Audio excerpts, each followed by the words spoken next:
O MACD é um indicador que nos diz convergência e divergência de preço. Eu utilizo ele em linhas e ele funciona da seguinte forma.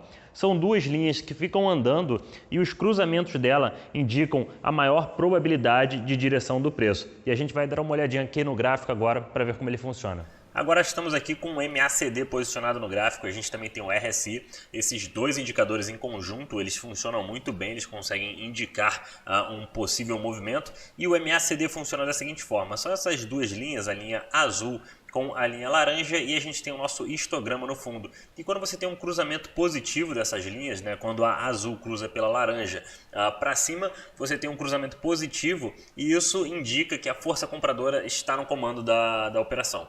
Quando você tem um cruzamento negativo, quando a laranja cruza com a azul, vou dar um zoom aqui, quando a laranja cruza com a azul para baixo, significa que a força vendedora está no comando dessa operação. E isso consegue me passar algumas informações para a gente começar a estudar as probabilidades de preço.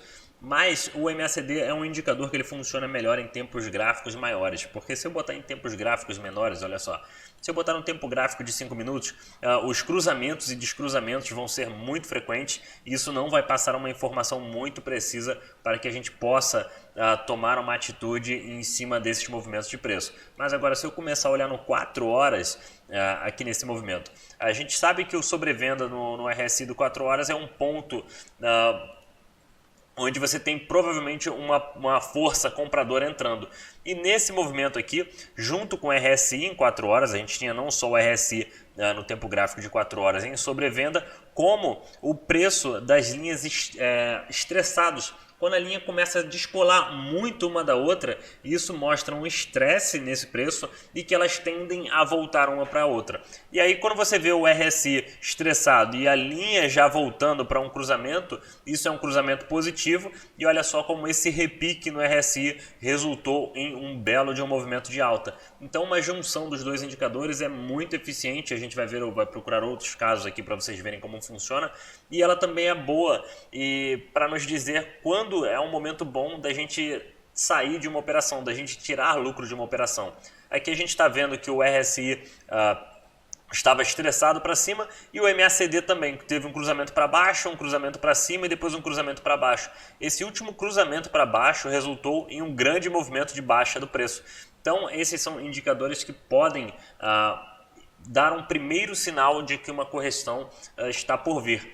Mas a gente tem que sempre entender que o RSI, o MACD e a média móvel, diferente da Fibonacci, eles são indicadores que você precisa do fechamento do preço para ele marcar aquele ponto. Então, se, por exemplo, a gente tiver um candle aqui que vai lá em cima, o MACD vai começar a esticar uma linha da outra, mas aí o candle volta e fecha aqui embaixo, ele vai voltar e vai fechar aqui embaixo.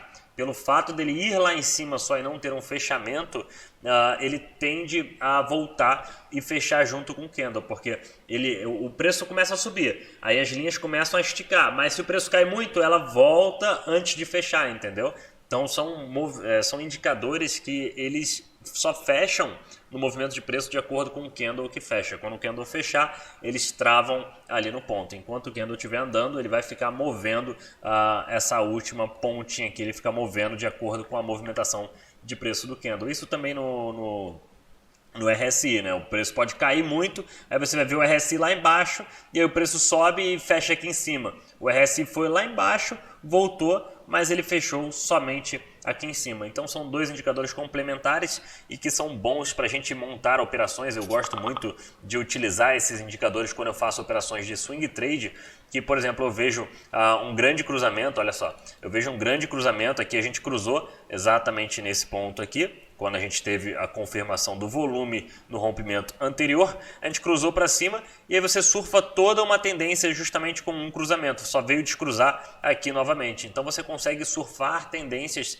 e ver qual é a maior probabilidade de direção do preço. E aí começa a juntar um indicador, outro indicador, até o final da mentoria a gente vai começar a juntar mais indicadores e fica tudo muito mais nítido e a gente consegue ter uma informação muito mais precisa quando a gente bate o olho no gráfico. Então aqui agora a gente está vendo um outro possível cruzamento, então grande probabilidade do preço ter uma continuação de alta nesse cruzamento e o preço continuar subindo. porque a gente está cruzando para cima nesse movimento e isso pode indicar que o preço continue nesse movimento de alta. Então, essa é uma informação muito precisa e vale muito a pena utilizar.